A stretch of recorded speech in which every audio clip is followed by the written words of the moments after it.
Ce tutoriel vidéo a été réalisé pour les techniciens hospitaliers des pays en développement. C'est pourquoi nous présentons ici une procédure simplifiée, c'est-à-dire sans testeur, de maintenance préventive du module PNI, pression non invasive, d'un moniteur multiparamétrique. Cette procédure est quasiment identique à celle d'un tensiomètre automatique. Pour démarrer, quelques mots pour comprendre l'utilité de ce matériel.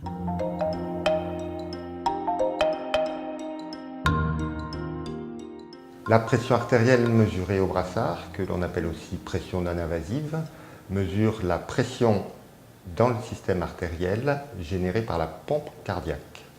C'est cette pression qui permet l'oxygénation des différents organes au niveau périphérique. Il existe plusieurs tailles de brassards, des tout petits aux beaucoup plus gros. Pour une mesure précise, il est absolument nécessaire de choisir un brassard adapté à la taille du patient. D'autre part, le brassard doit être placé de façon précise avec le repère qui est en général écrit au niveau de l'artère humérale. Les instruments de mesure automatique dont nous disposons aujourd'hui permettent de mesurer trois pressions. La pression systolique, qui est la pression au moment de la contraction cardiaque, la pression diastolique, qui est la pression au moment du remplissage cardiaque, et la pression moyenne, qui est la pression qui existe en moyenne dans la totalité du système cardiovasculaire.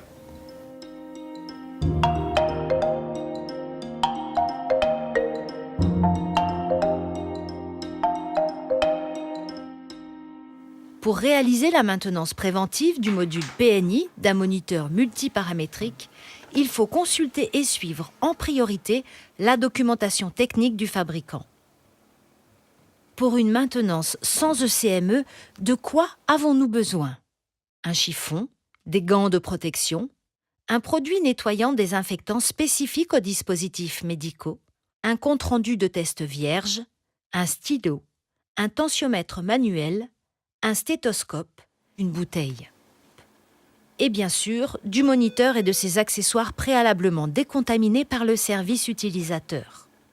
Il y a 5 étapes à respecter pour réaliser cette maintenance. Première étape, contrôle visuel. Vérifier la présence et l'état du câble secteur, du brassard et de sa rallonge. Ne pas hésiter à gonfler le brassard à 100 mm de mercure à l'aide d'un manomètre et d'une poire en le plaçant par exemple autour d'une bouteille. Et vérifier que la fuite d'air est inférieure à 10 mm de mercure sur 1 minute. Vérifier l'absence de tout signe de détérioration au niveau des raccords anti-traction et des connecteurs. Nettoyer en surface les câbles et l'appareil avec un produit approprié en se protégeant au préalable. Bien laisser sécher les fiches électroniques des câbles avant de les rebrancher. Vérifier l'existence et la lisibilité des étiquettes d'avertissement, consignes d'utilisation et autres inscriptions externes, marque, modèle, numéro d'inventaire, etc. Deuxième étape. Contrôle mécanique. Vérifier l'état des roues du chariot support ou du support mural selon le cas. Troisième étape. Contrôle à l'allumage. Brancher l'alimentation du moniteur au secteur, allumer le moniteur et vérifier que les voyants s'allument et qu'un bip retentit. S'assurer que le voyant secteur clignote. Contrôler que les écrans et les voyants sont opérationnels. Vérifier le fonctionnement de tous les boutons de réglage. Si l'appareil a une batterie, débranchez-le et vérifiez qu'il reste allumé au moins 2 heures. Observez le ventilateur pour vérifier sa propreté. Si le filtre est sale, le remplacez. S'il y a une imprimante, vérifiez son fonctionnement en réalisant une impression test.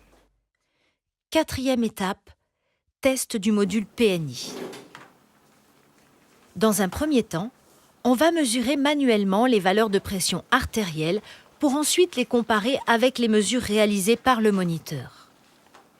Placez le tensiomètre manuel autour de son propre bras et le stéthoscope sur son artère. Gonflez le brassard et écoutez l'apparition d'un son correspondant au passage du sang dans les artères. Continuez de gonfler jusqu'à ne plus entendre de son. À ce moment-là, l'artère est comprimée et le sang ne s'écoule plus. Dégonflez progressivement le brassard et mémorisez la pression au moment exact où un son est de nouveau audible. Il s'agit de la pression systolique. Le brassard continue à se dégonfler et les bruits s'arrêtent lorsque la pression exercée par le brassard devient inférieure à celle du sang dans l'artère. Mémorisez ici la pression diastolique. Enfin, notez les deux valeurs mémorisées sur le compte-rendu de test. Positionnez correctement le brassard autour de son propre bras.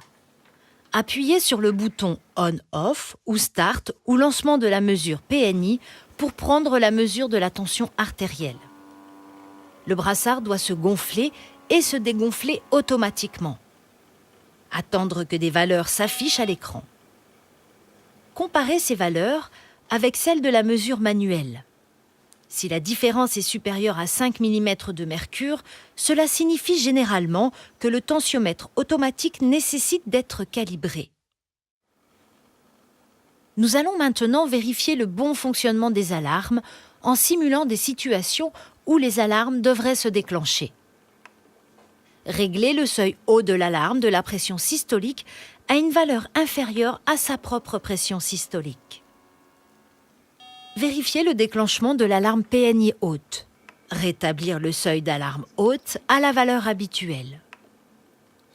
Réglez le seuil bas de l'alarme de la pression systolique à une valeur supérieure à sa propre pression systolique. Vérifiez le déclenchement de l'alarme PNI basse.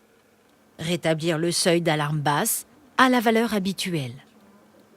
Faire de même pour vérifier le fonctionnement des alarmes hautes et basses de la pression diastolique et de la pression moyenne. Réglez ensuite les seuils d'alarme aux valeurs habituelles. Débranchez le brassard. Lancez une mesure et vérifiez le déclenchement d'une alarme qui indique que la mesure est impossible. 5e et dernière étape. Sécurité électrique. Comme pour tout équipement, le test de sécurité électrique est obligatoire. On peut tester les courants de fuite ou la résistance de terre avec un multimètre. Pour un test plus complet, on utilise un testeur de sécurité électrique. Pour finir, n'oubliez pas de compléter et d'archiver le compte-rendu et d'enregistrer les résultats de cette maintenance dans vos outils de suivi. L'appareil peut être rendu au service utilisateur si et seulement si les 5 étapes sont validées.